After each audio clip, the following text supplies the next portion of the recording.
Welcome to today's webinar, Build a Strong STEM Pipeline for Louisiana. My name is Greg Nagy, and I'm the Virtual Learning Community Manager from The Ohio State University, who provides technical support for the STEM Equity Pipeline project. Before we start the presentation, I'd like to go over some housekeeping items for this webinar. This webinar is scheduled to last roughly 1 hour and is being recorded. As you already found out, you'll be watching the presenter present slides through the Adobe Connect interface while listening to the presenters talk over your computer speakers. All the participants' microphones have been automatically muted. You can also download a file from the Files pod at the top right of your Adobe Connect window. Click on the file, click on the Download File button. This will then open the file as a link in a different tab in your web browser. The presenter will answer questions during and maybe, will answer questions at the end of the presentation and maybe during the presentation. However, we can take questions at any time. This is how we're going to take questions. At any time during the presentation, you may submit a question by typing in the chat, your question in the chat pod at the bottom of your Adobe Connect window.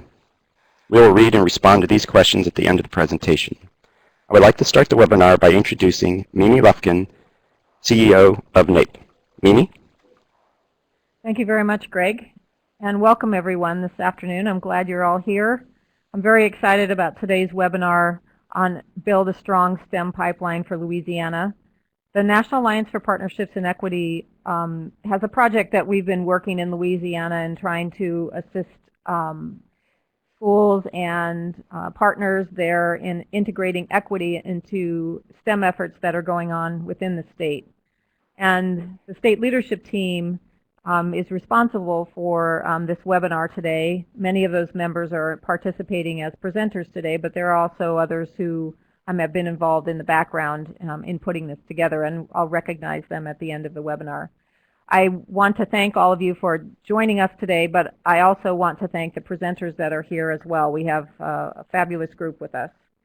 And so without further ado, I'm going to go ahead and let us get started. I think we have some great information to learn. And then I'll be making an announcement regarding a professional development opportunity for pilot site schools at the end of the webinar. So please stay to the end for that great announcement.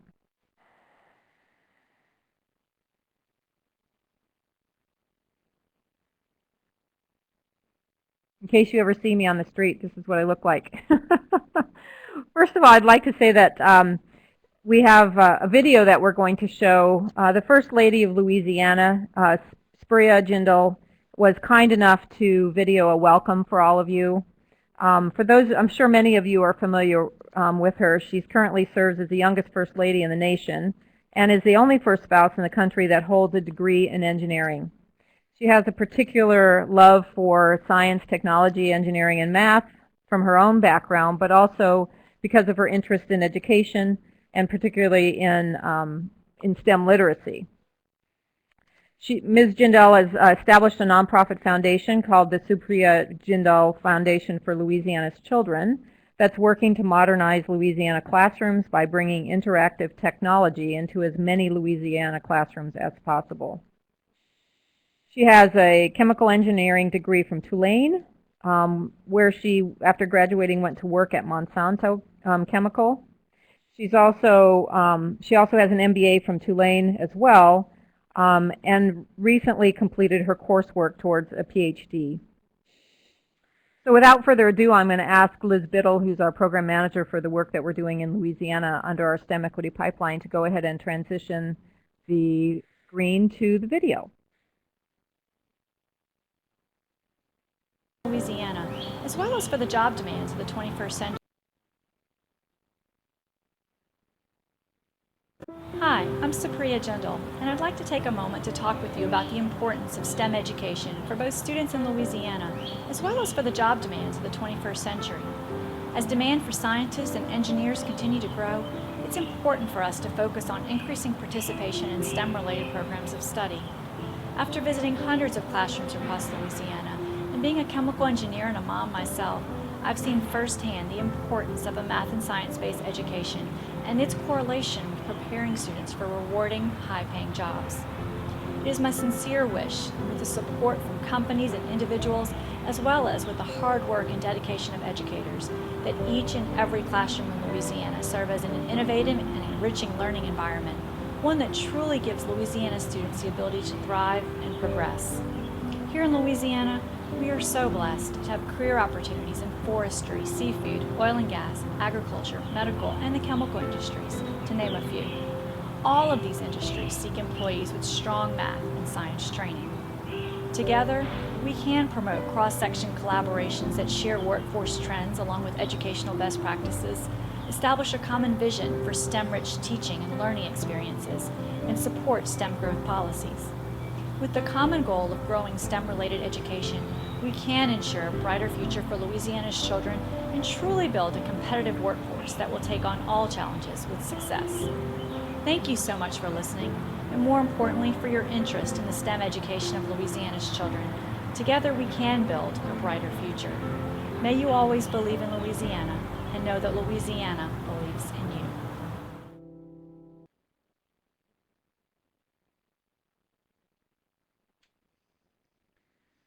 So I think the message that we heard was loud and clear that Louisiana has certainly in its leadership a strong interest in STEM education.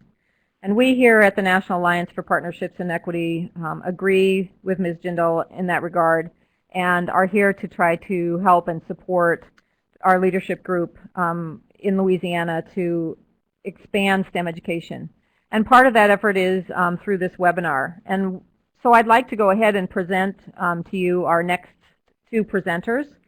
Suzanna Showin from the Louisiana Economic Development Organization. She joined the LED Fast Start in June of 2010 as a Workforce Initiatives Manager, tasked with implementing high-level strategies focused on systemic workforce reform. Based on analysis of workforce supply and demand, she is collaborating with educational stakeholders to align offerings to the needs of Louisiana employers. Prior to joining Fast Start, Susie founded the Baton Rouge campus of ITT Technical Institutes and managed a nationwide basic skills program focused on underperforming high schools for Thompson-Peterson. Before that, she held a number of positions with Kaplan, managing test preparation courses, financial services, training, and online college programs. She's no stranger to education, certainly, but will bring us, I think, an interesting perspective about economic development and how STEM plays an important part in Louisiana's future. Joining her is David Helveston, who serves as the director of the Louisiana Workforce Investment Council. Previously, he was the director of policy and strategies initiatives for the Louisiana Workforce Commission and worked as a special assistant in the agency's Office of Workforce Development. David received his Bachelor of Science in Finance, Master of Business Administration, and Juris Doctor from Louisiana State University. Now, Suzanna and David are going to do this, sort of tag team this presentation because they have common missions around looking at economic development and workforce development. So I'm going to go ahead and turn the microphone now over to David and Susie. Well, thank you so much, Mimi, for everything you've done so far on this project, from bringing all the stakeholders together to organizing this webinar. It's really been an exciting few months, and it's an exciting time for Louisiana. From a workforce and an economic development perspective. Our state is hitting all-time highs, is poised for explosive growth in the next few years, and almost all of this growth is driven by STEM industries, by STEM careers. And so I'm going to speak very generally about Louisiana's economy, where we stand now, how STEM fits into our labor force, both today and in the future. And then I'm going to turn it over to Susie to give some details about the specific industries and occupations that will be growing very quickly over the next few years. So the very first slide, I figured I'd get your attention. Here are our top 20 annual average salaries based on wage records data that we at the Workforce Commission collect. These are the median annual salaries, actually not the average. And as you can see, it's all healthcare and engineering, requiring extensive STEM education. The only two of this whole group that's not explicitly a STEM-related career are the CEOs and the lawyers. And I would say, while many lawyers need a calculator to do basic math, the good ones all have very broad STEM backgrounds. So the message to the students, if you want to make a great living, you're going to have a STEM education. When we look through our wage records, trying to get a grasp on STEM occupations in Louisiana, it's somewhat challenging because all of our jobs require some STEM education. So what we did was we looked at what are the pure STEM occupations? Where do you have to have a degree in a science, a technology, an engineering, and math field? And then we looked at the amount that those jobs make up of the Louisiana workforce today is a little greater than 1 in 10 jobs. These are your engineers, your chemists, your software developers, your statisticians, your physicians. The median pay for these occupations is $66,000 a year. And these pure STEM occupations are going to grow 43% faster than all the jobs in Louisiana. So it's the STEM fields that we at the Workforce Commission, we project them to grow much quicker. But as I mentioned, employers are demanding foundational STEM skills in all of their workers today. So where does Louisiana stand at the moment? Well, our economy topped 2 million workers for the very first time in March. We are one of only 16 states in the nation. If you look at this slide, you see the shaded part is the recession. Only 16 states have actually regained all the jobs that were lost in the recession. We are one of those, and we have been for the last several years. Our unemployment rate is well below the national average. We're the best in the 17-state southern region. We're the 7th lowest nationally. We're sitting at 4.5% today. So what does that mean for STEM education? It means our economy right now is booming. It means unemployment is low, and it means there's not that huge labor pool sitting out there where employers can pluck any employees they want. They're looking for the highly qualified, highly skilled workers, and they're harder to find today. Going forward, we think it's going to be the case as well. When you look at this slide, it shows what our employment growth rates are projected to be. Short term is through 2015, long term is through 2022. These are the annual growth rates. You note that the national average is at 1.1%. Louisiana statewide is 1.4% growth rate. The first thing that probably pops off the screen is the Lake Charles short-term growth rate. That is the industrial construction boom that will be happening the next few years in southwest Louisiana. Those are all of the plants, the gas to liquid facilities that will be going up in the very near future. All of those jobs will require STEM background. To the right, you note, the little green bar is the STEM jobs. Once again, that is the pure STEM jobs, those that require a degree in a very narrowly defined STEM field. That does not include the industrial construction jobs, which very clearly require STEM education. You'll also note that for years to come, Louisiana will be outpacing the nation. So what does this mean for Louisiana? Businesses are somewhat concerned. Where are these workers going to come from? Where are they going to find the skilled, STEM-educated workers that they need to build and operate these plants? Well, it must begin in the high schools and even before that. For Louisiana to succeed, students must graduate from high school with foundational STEM education. They must be prepared to enter the workforce out of high school or academically prepared to go into a 2-year or 4-year post-secondary institution.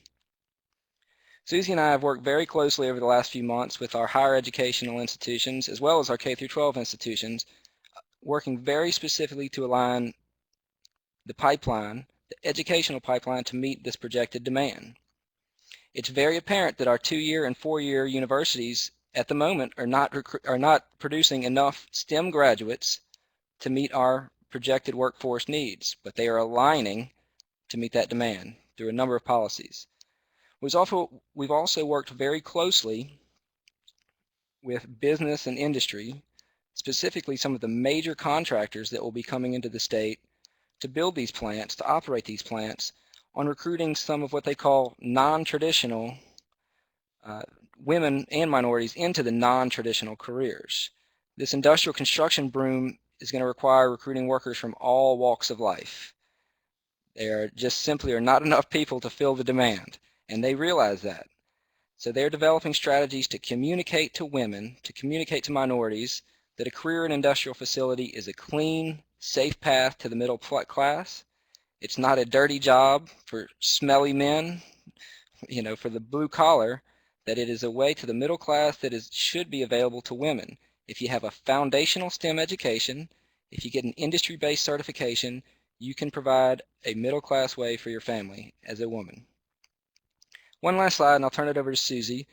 This slide shows just how many more STEM educated individuals we need as a state to come out of our community and technical college system. To meet employers' demand in these fields, those few fields listed down below, we must increase the number of completers by over 200%. That's a staggering number. Not just double, but triple the number of completers in these STEM degree fields. We certainly have our work cut out for us as a state. STEM education is completely essential to the growth of our state. We're completely behind it at the Workforce Commission. I'll hand it over to Susie. I'll pass the mic to talk about what we're doing from an economic development perspective and where she sees us going in specific industries and occupations. Thank you very much, David. And as David just said, I'm going to talk about some of the specific industry sectors that we're particularly interested in at LED, due both to the current projected growth, but also due to the growth potential that's available to us if we can ensure that there's a workforce pipeline ready to meet the needs of these industries. So what we're going to start off talking about is the largest manufacturing investment boom in America right now. And this drives both the industrial construction sector that David was just talking explicitly about and the manufacturing operations sector. Both of these are tied into this boom together. Right now we've got $60 billion in projects that have been announced or are already at various stages of development in Louisiana. We're in final consideration for projects totaling $24 billion. And we feel confident that in the coming years there will be further opportunities for us to realize between about $65 and $85 billion in new capital investment, all of which will focus on the manufacturing sector. And the types of jobs that are driven by these investments are both, again, on the industrial construction side and on the manufacturing operations side.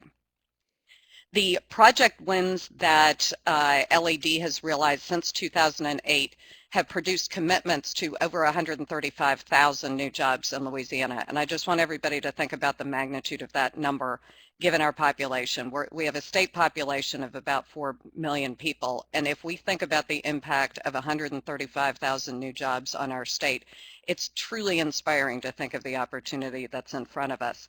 I do want to stress the fact that there are other projects that have been announced in the state that aren't strictly LED project wins. Those are in addition to these. Also in addition to these jobs that I just mentioned is the type of maintenance and turnaround work and just the regular organic growth that this industry was already enjoying. So all of these things work together to produce a really substantial growth projection that we can look at through 2022. And so what we have here are the growth projections for the many different manufacturing subsectors that we see going forward. And the types of people that they're going to be hiring are machine operators, maintenance mechanics, welders, process technology technicians, and supervisors in really large quantities, but they're also going to be driving growth in engineering, in IT, in finance and accounting, and a number of other fields that are required to support these very large operations. In absolute numbers, the largest job growth in the coming years will be in the industrial craft trades, and that's being driven by the construction of these manufacturing facilities. David had showed you some numbers that illustrate the profound expansion of this sector in Lake Charles, but it is growing everywhere in our state. And I also want to emphasize that these jobs are not going to go away once the facilities are built. For two reasons. One of those is that we are expecting to continue to realize new project announcements that will go into the future that will need to be built out for decades into the future. The second reason is that many of these construction employees transition directly into the maintenance positions within the manufacturing plants that had been built. So these are going to be good jobs for many decades in the future. David spoke, I think, very compellingly about the excellence of these jobs. Not only are they clean and safe and a terrific pathway into the middle class, but they also are sustainable and provide long-term employment opportunities for many different types of people. I now want to transition into talking about the professional jobs. So the way that this works is we're going to see this giant short-term boom in industrial construction jobs as these plants are built. As the plants are built, we then see the enormous increase in manufacturing jobs available, the permanent positions at those plants. But we also see the expansion in the types of higher level jobs that those plants employ, and the types of jobs that are created as a result of population increases and as a result of the increase in the personal wealth of the population to support the additional economic growth that's been occurring in our state. So we see consequent growth in information, in management of companies and enterprises, finance and insurance, and professional, scientific, and technical services. And so the types of degrees that are going to be particularly valuable for students looking to capitalize on this growth will be engineering, finance and accounting, computer science, and data analytics. But I now want to talk about a slightly different factor, and this is a growth opportunity that we're enjoying here in Louisiana that is independent of the growth in the manufacturing sector, although there certainly are some synergies there. And this is the software development industry. Since the IBM announcement, we've seen an exponential growth in major software development companies interested in doing business in Louisiana. We've had recent project announcements involving CSC up in the Shreveport-Bossier area. We've got exciting things going on with CenturyLink in the northeast of the state. We have CGI that just made a major announcement in Lafayette just the other day. And we've got, again, very exciting things going on in New Orleans that's just showing enormous growth in IT jobs that include GE Capital, includes Gameloft, a game development company, but also a very large number of entrepreneurial startups that are just transforming the landscape in New Orleans. The most competitive entry-level workers for this sector will have a degree in computer science. There certainly are positions available in this sector for students that don't have a pure computer science degree, but the best opportunities are available for those with a true computer science degree. Louisiana has made commitments to these companies to rapidly grow the current and future software development workforces.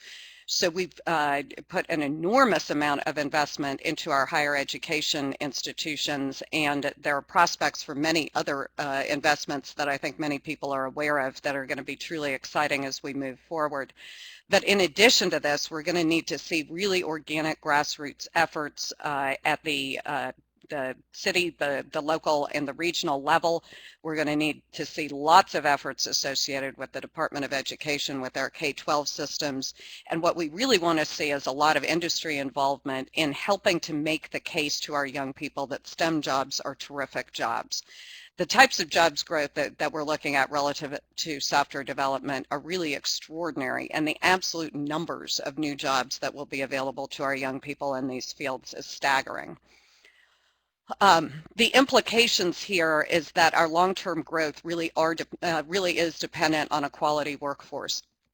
All of these industries that I just spoke about have enormous current projected increases in terms of jobs available. However, if we can ensure that these industries have a ready pipeline of talented students, we feel very strongly that there will be additional growth opportunities that are equally, if not possibly more impressive than the ones that we've seen so far. The limitation to growth in these industries really can be defined as workforce, and we really want to be able to capitalize on this opportunity for our state to produce the kind of jobs that radically transform the landscape of our communities, that provide opportunities to address unemployment and as a consequence address poverty, address crime, address low educational attainment. All of these opportunities will be available to us going into the future if we are able to capitalize on the true opportunities confronting us.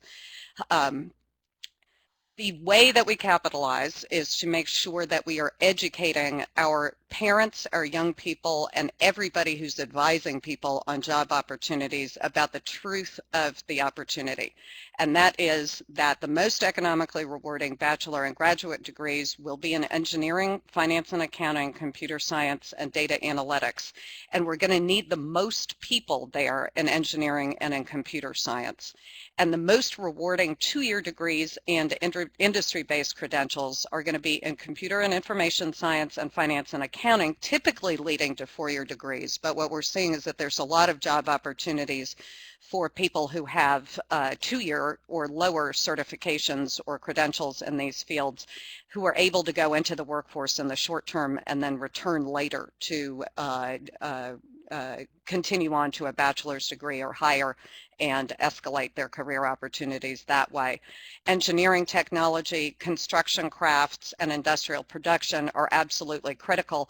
And we've specifically called out the welding and electrical opportunities because these fields cross both the construction and the manufacturing sectors, as well as some other sectors in the state related to specific opportunities in shipbuilding within the manufacturing sector and also transportation jobs.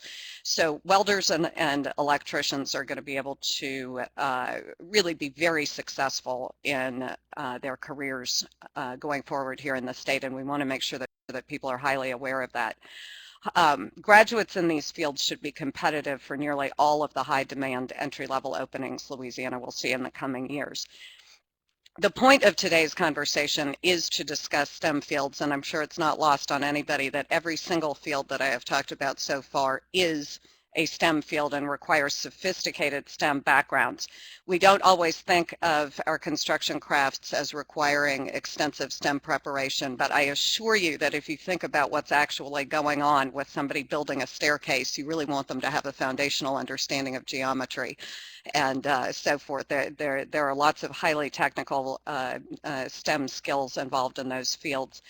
And I also want to emphasize the fact that all the other types of jobs that are going to come about as our economy expands really will require, as David was saying, some level of technology literacy. And I really want to encourage everybody to think of technology skills in that way.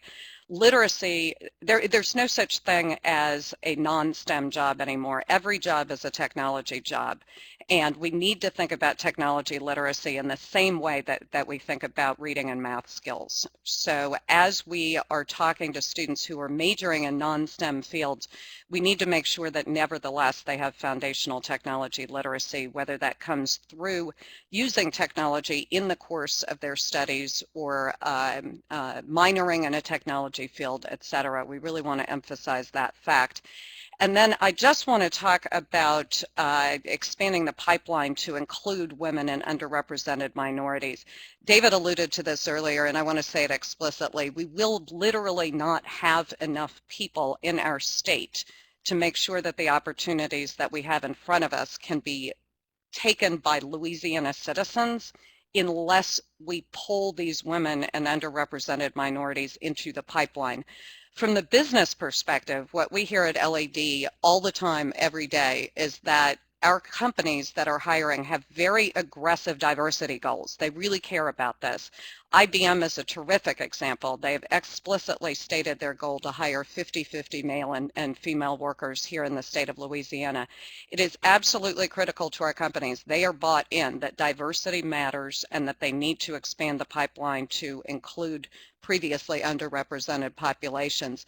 What matters now is that we're all working jointly together to help make that case to our students, to our parents, and to everybody else in our communities, that these are great jobs and we want everybody in the state to have those available to them. Thank you very much, and I'm going to, sorry. Actually, I think we're Thank you, Susanna. That was great. Yep. And to David, to both of you for an excellent presentation. I think you've really set the stage for us to consider the fact that Louisiana is on the verge of a huge economic and workforce development boom that's going to require every citizen in the state to step up to the plate. And that's totally in line with the goals that we have in the STEM equity pipeline work that we're doing with you to try to develop strategies in the state that start early in the educational pipeline to engage every student in STEM education, to encourage young girls, women, other underrepresented groups, students of color, students with disabilities, to engage in STEM because these are the kinds of career fields that will provide them with a self-sustaining wage and lead them to potentially career ladders that could lead to higher management positions or even on to further post-secondary education, even if their entry in the workforce starts either with a certificate or credential from some post-secondary education or a 2-year degree program. So it takes everyone in the pipeline to make this happen, all the way from elementary, middle school, high school, community college, and the university. And so what we've done here is to ask one of our leaders in the state who's doing some exceptional work in this field to share with you the Scotlandville Magnet High School's philosophy around STEM education. And I'd like to introduce you our next speaker. Ms. Beatrice Arvey is the director of the National Academy Foundation Academy of Engineering at Scotlandville Magnet High School in Baton Rouge, Louisiana. She received her BS and MED from Southern University and A&M College in Baton Rouge as one of the first females to receive a degree in the non-traditional field of industrial arts education. Ms. Arvey is certainly a groundbreaker in many ways and provides, I think, a tremendous role model for her students. She began her career with Exxon Baton Rouge Plastics Plant as one of the first of 2 female operators and the first African-American female hired as an operator there. After pioneering in industry, she earned her spot as the first degreed female hired to teach industrial arts in her school district, where she has worked for the past 25 years as a teacher. She was then promoted to lead magnet teacher to monitor and oversee 4 programs and eventually became the Academy Director of the Academy of Engineering, where she has been instrumental in leading the Academy to earn model status in just 4 years and is hotly pursuing Distinguished Academy before the end of this year, which I'm sure that they will achieve. Without further ado, I'd like to go ahead and turn the microphone over to Beatrice Arvey and have her talk with us a little bit about the strategies they're employing at Scotlandville Magnet School to engage every student in STEM education.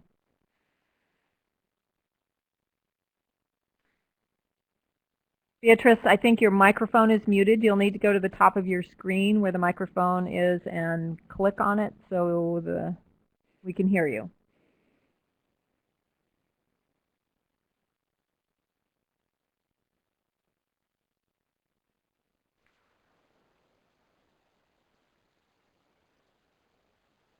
Beatrice, are you there?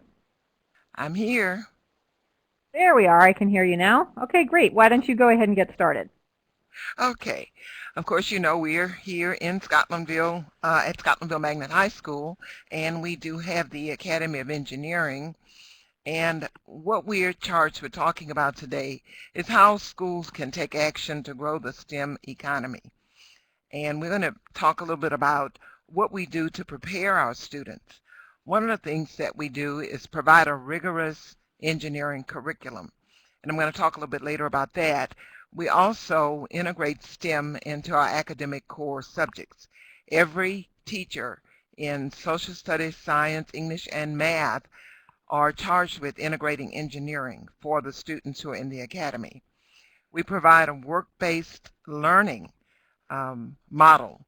And of course, because we are a nationally affiliated program and we're partnered with the National Academy Foundation out of New York, we're partnered with the National Action Council for Minorities in Engineering, and we also partner with the Project Lead the Way, which provides the curriculum.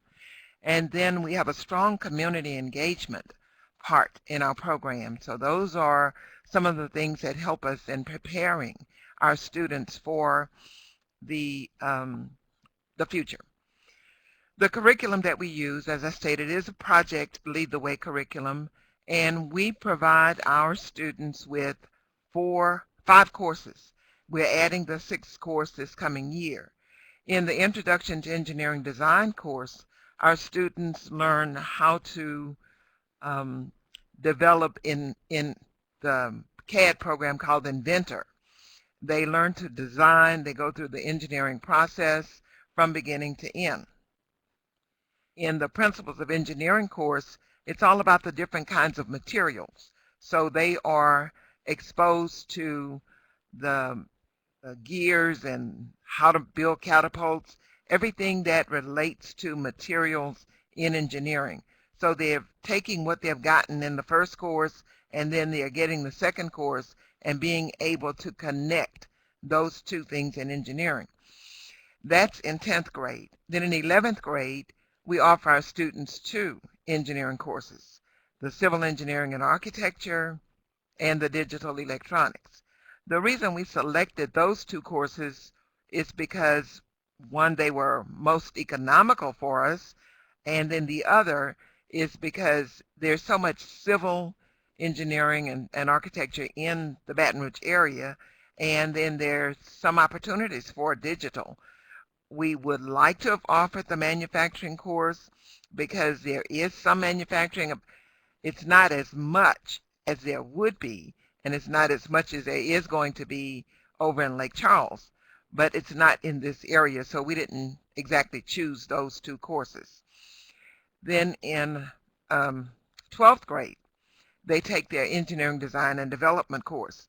Within that course, these students are taking what they've learned in 9th grade, and they are coming up with a plan to develop either something new or to innovate on an idea that's already in existence. And these students go through that process from the beginning of the year and come up with that product at the end. And all the while they're doing this, they're engaging with engineers, with other mentors, so that they can present this to a panel of engineers during their senior design project presentations. After speaking with our students who've gone to college from the first graduating class, those students have indicated to us that they really needed a course in computer programming, because once they're in college, they've discovered they didn't really know how to do that. So in order to be able to provide for the students coming after them, next year we're going to offer that computer engineering and computer software engineering course for those students. The community engagement comes in many ways. We have speakers who come into the classroom who provide additional instruction.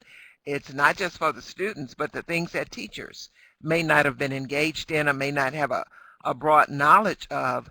Those persons from industry, the ones in the left photo, as you can see, they're from one of the environmental companies here in town, and those students in civil engineering are talking about environmental engineering. They're talking about soil testing, and these companies do that.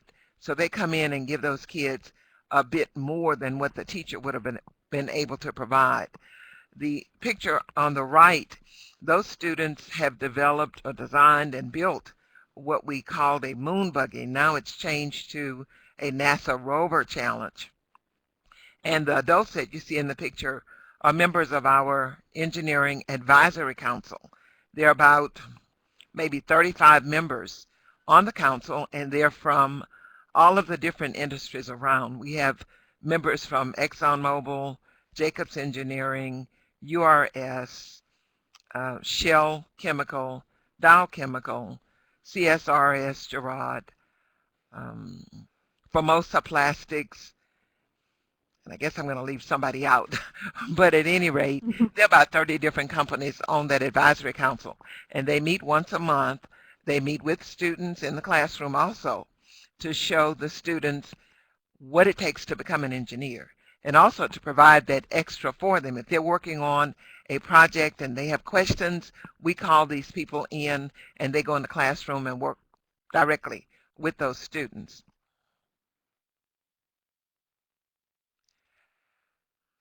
And we did develop that advisory council many years ago, but each advisory council member plays a role on the council. There are some officers on there, but they're also, they have a role in what they can do to help. And I don't know what happened here. Okay. One of the things that we can also do or take action with is expanding the pipeline. One of the Project Lead the Way has now offered a curriculum for K-5. And if we can put that curriculum into the elementary schools, then those students will become more interested in science and math, and we start building from there, and then increasing the number of programs that we have in middle school. I know here in Baton Rouge, we don't have but one Project Lead the Way or one STEM program in the middle school. For elementary school, we're getting ready to develop one, but we presently don't have any. And in high school in Baton Rouge, we only have 2 schools that offer the Project Lead the Way curriculum, or 2 schools that actually provide STEM curriculum for students. Something else that we do to prepare our students is we provide the college and career readiness activities. Being a part of a national program, there are some things that we're required to do that help us just make it all come together. And with our 9th grade students, we start with providing speed interviews with engineers. What we found was that with those students, they had never met an engineer. And this was a really good opportunity for them to get to network and to talk with engineers about, what do you really do? What do I need to do? We provide young engineering mentors. The engineers that we use for the speed interviews have no more than 5 years of engineering experience. So they're right there where these students are, they can look up to those people as mentors. We provide job shadow opportunities. All of our engineering students go out in February on National Job Shadow Day, and they shadow engineers. It may be as a group, or it may be as individuals going to different companies. We also provide 8-week summer internships as part, again, of the national program. It's a requirement, and the advisory council comes in really handy with that when each member company provides 2 internships for the students. The students are paid a minimum of $8 an hour, and they work the 8 weeks in the summer. When they come back, they have some things that they're required to do as well. All of our students participate in college visits, college tours, and student shadowing at the college. So that helps also with getting those kids interested and keeping them engaged in becoming a part of the STEM field and continuing on to provide jobs for the future. And if you look at the photograph in the left, those are some of the younger engineers, a couple of older ones in there as well. And then over to the right, what we do is bring in human resources people to talk with the kids about how to interview, what companies are looking for. So we do that on a Saturday so that we can get the HR people, and we also have a workshop for the parents so that they understand the benefit of the internships. We have Career Day for all of the students. We do that grade 9 through 12. We provide Engineering Week activities. We last year started a mentor-mentee with some sessions, and those are with the seniors serving as the mentors and the freshmen as the mentees, and they meet with those students at least twice a month so that if a student is struggling or being challenged, then they have someone who can help them. They help them with homework, they help them with character building, they go into the classroom if they're having any kind of difficulty. Then we've built that relationship where the teacher knows who the mentor is, so they allow them to come in, sit in, see what it is the student is having difficulty with. Our students also have opportunities for public speaking engagements, and we talked about the internship preparation workshop that we do. How can schools take action to close the achievement gap? Well, that's a big one, and there are lots of things that we can do to make that happen. First of all, it has to be a school-wide responsibility. Everybody has to play a part in that. We first identify the students who are in need of instructional support and then provide those supports for them. And we realize that many of the kids don't have the transportation. So we're not always talking about that best kid or that kid who came from a two-parent home who might have transportation, but we have to provide the transportation to and from the tutoring, to and from the mentor-mentee sessions, or to and from whatever the school event is. And we do that to help provide, to close that gap. We use the research and the data to improve what we're doing here. We find that when a student is not improving, then we have to do more one-on-one. We provide the edgenuity or the, if they're having difficulty getting to school, we provide the seat time and ensure that they're getting that work so that the gap is not there. Just because they miss school, it doesn't mean that that work is behind you. You still need to improve. Everyone needs to be included in the process, and something that we do here in the program is because our program is cohorted, our teachers have time to meet in a special planning period where they can plan for those students. And if we're going to make that be successful across the board in closing the gap, everybody needs to kind of come together with that idea. And then, of course, we celebrate the accomplishments of the students. Whatever the small accomplishments are, we celebrate them one at a time so that the students can continue. And as a result of that, we have graduated our first Academy of Engineering class in 2013. Those kids are in college. Of those students, we had 58 students. 29 went directly to the university right here at Southern. Some went to LSU. And I have the data on that. I didn't put it in this presentation, but 17 of those went into engineering, and that's just at one university.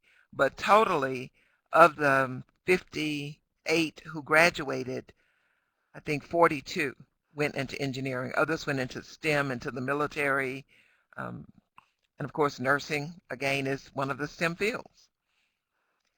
And then our graduating class this year, I think we have 54 students who are graduating, and over 80% of those are going into STEM fields. Thank you so much for your time and your attention. Thank you very much, Beatrice. That's fantastic. You're doing some amazing things at this school, and obviously the outcomes of that are indicative in the smiling faces that we see in these last two pictures. It's wonderful to see these young people who've obviously been launched well by the programs that you've been providing to them. So thank you very much for sharing your strategies with us. I hope that those of you who are educators that are participating in today's call might take home some of these lessons learned that Ms. Arvey has shared with us and utilize them in your own programs back at school. Which brings me to a point in our webinar where I want to mention an opportunity for, particularly for the educators in the group, and those of you who are not educators, you may want to take this opportunity with you to your local school or community college in your community. We've been working with a leadership team here in Louisiana and developing some work around these particular goals. One is to increase the participation and completion of females and other students of color, students with disabilities in science, technology, engineering, and math programs of study across the state of Louisiana. And of course, ultimately resulting in the creation of a more diverse STEM workforce. This is a grant that we have from the National Science Foundation. We've been working actually now in 17 states doing this work.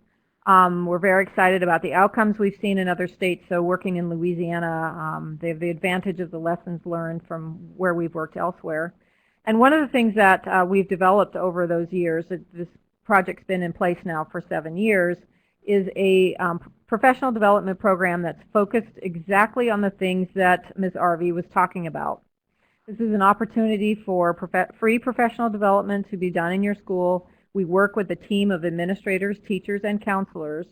We use data provided by the school to conduct a performance gap analysis to look at who and who is not participating or achieving in STEM.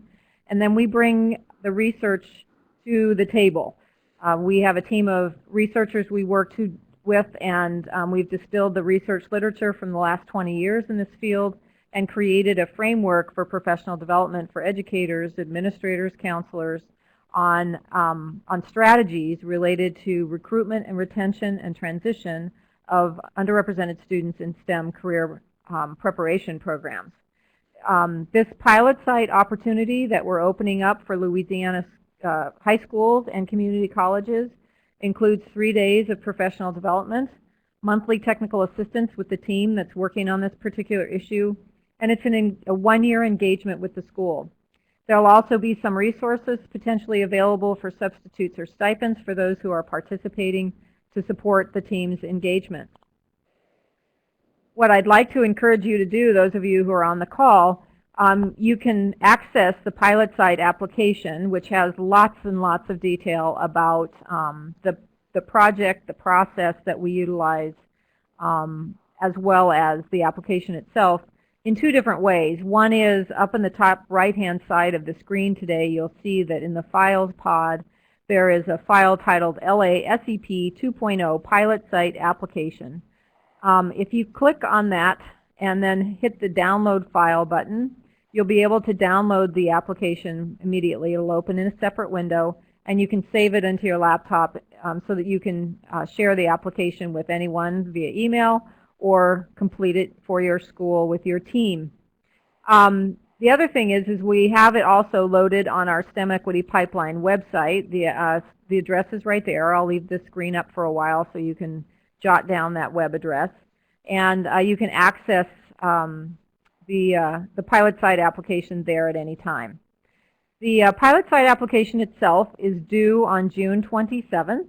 The application includes encouraging high school and community colleges to partner together in this endeavor. And it asks approximately 7 or 8 questions about what programs you're interested in focusing on, what efforts have you made in this area in the past to recruit women and girls and other underrepresented groups into STEM programs at your campus or in your school, and also sort of where your focus might be in this regard. It asks some questions regarding your capabilities around being able to provide data to us, because one of the things we do in this work is we create a data dashboard for the school to help them be able to do this performance gap analysis that I mentioned. And you'll recall in Ms. Arvey's presentation, she mentioned the fact that data is a critical element in helping them identify where they have students that are in particular need of support, but also potentially in schools that don't have the kinds of programs in place that Ms. Arvey was talking about,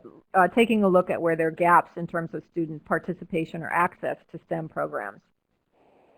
The application itself being due on June 27th will be, is actually, you'll notice when you see the application, Joe Dale Ailes, who happens to be the lead of our STEM Equity Pipeline work, who is the Dean of STEM at Baton Rouge Community College. I want to thank Joe Dale for her leadership in this project.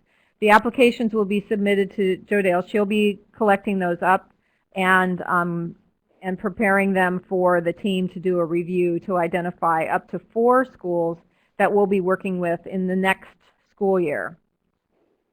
The Elizabeth Biddle, who is the program manager who works for us at NAEP, is also available to answer any of your questions regarding the application itself. And you feel free, please, after you review the application, to email Elizabeth, and she'd be happy to communicate with you via email or set up a telephone conference if you would like to discuss things in more detail. I also want to encourage you to visit our website at www.napequity.org, where you'll be able to find lots of resources regarding this work and the other work that the National Alliance for Partnerships and Equity does in focusing on special population students and other students underrepresented in STEM-related programs and other programs in colleges and in high schools. I'm going to take a minute now, and I think I'll push this back to the other slide in case some of you still are writing down a few things, and take a look at some of the questions that we had in the chat and see if any of our presenters would be willing to answer some of these. What I loved the best was, of course, the question that Monique Kola asked about whether or not the Project Lead the Way courses that Ms. Arvey shared with us were courses that are aligned or will be aligned with the TOPS or TOPS Tech Early Start in Louisiana. And Judea Goines-Andrews, who happens to be one of the members of the STEM Equity Pipeline team and is also the Director of School Engagement for Project Lead the Way, answered her question right in the chat box. So Judea, thank you very much for doing that. And Ann Wilson also made a suggestion about where to contact someone about courses that are aligned to the TOPS Tech, and that's Martha Moore. And her email address is available in the chat box. If you just use the scroll bar up and down, you'll be able to get those additional resources, which is great. I love it when people who are participating in the webinar can help one another. There is one question, though, I'd like to just push out for the presenters for a minute here to see if anyone has anything. And Suzanne, I'm thinking this might go to you because I know you mentioned this in your presentation. And that is, what efforts are being made to sustain successful programs within higher education that are specifically focused on supporting STEM undergraduates? Is there any more information you can share with us than what you shared in the presentation about this effort?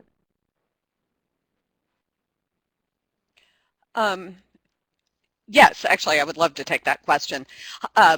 What I would first say is that there actually are quite a lot of successful programs across the board within Louisiana that are doing absolutely outstanding efforts focused on supporting both the STEM pipeline prior to entering post-secondary education, and then also making sure that the retention efforts are solid past that point.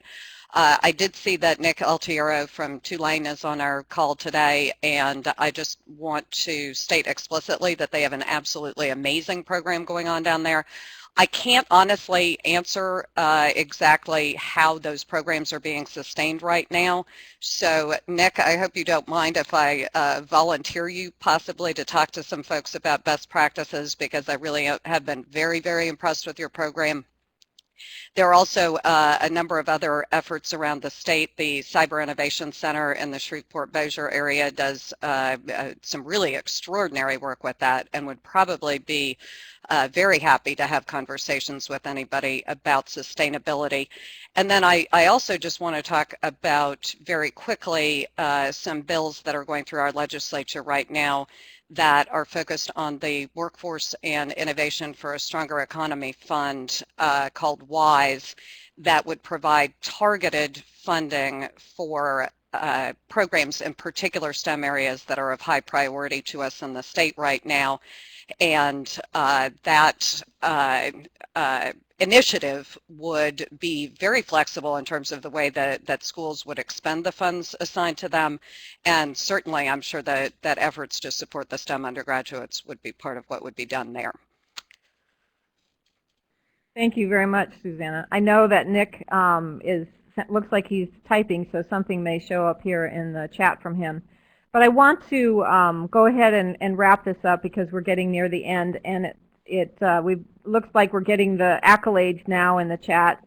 I would like to echo many of the things that that people are saying, and it looks like Nick is saying here that he has to leave the meeting, but he's more than happy to answer questions about things that they're doing at Tulane, and he's put his email address out there for everyone, which I think is fantastic. So let me, in closing, thank the Louisiana team, first of all led by Joe Dale Alice from Baton Rouge Community College. But I also want to mention the rest of the team besides Suzanna Showin and David Halveston, who were presenters on today's webinar. And that's Amy Cronin from the St. Joseph's Academy, Kim Fossey from Louisiana STEM Works, Judea Goines-Andrews, who's with Project Lead the Way, Sandra Kinney, Tony Turner, and Jimmy Sautel, all from the Louisiana Community and Technical College System, Ernice Singleton from the Louisiana Department of Education, and Louis Papai from the Science Port Louisiana Science Center, and also the director of the Louisiana STEM Girls Collaborative. Thank you very much to the entire team for their efforts in putting this webinar together today, and I'd like to thank all of you for participating.